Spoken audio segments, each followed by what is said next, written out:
বুধবার সিএমএম কোর্টে হাজির করা হয় সাংবাদিক দম্পতি ফারজানা রূপা ও শাকিল আহমেদকে। ফারজানা রূপার পক্ষে আদালতে কোনো আইনজীবী ছিল না। আদালতে অনুমতি নিয়ে কথা বলেন তিনি। ফারজানা রূপা বলেন, আমি জামিন নিয়ে কথা বলতে চাই। তিনি বলেন, আমাকে ফাঁসানোর জন্য একটি মামলাই যথেষ্ট, সেখানে ডজন খানেক মামলা হয়েছে আমার বিরুদ্ধে। বিচারক তখন বলেন, জামিন বিষয়ে আজ শুনানি হচ্ছে না। ফারজানা রূপার জন্ম ময়মনসিংহে। তিনি ঢাকা বিশ্ববিদ্যালয়ে পড়ালেখা করেছেন। ফারজানা রূপা বিশ্ববিদ্যালয়ে পড়া অবস্থায় সাংবাদিকতা শুরু করেন খবরের কাগজে। এরপর তিনি এটিএন বাংলা টেলিভিশনে কাজ শুরু করেন।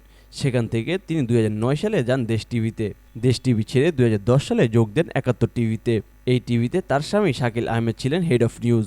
আওয়ামী সরকারে তেলবাজি করেছেন টকশোতে, ফ্যাসিস্ট হাসিনা সংবাদ সম্মেলনে। তিনি আওয়ামী ভিন্ন অন্য মতে সাংবাদিক রাজনীতিকদের টকশোতে আমন্ত্রণ জানিয়ে রোস্ট করতেন।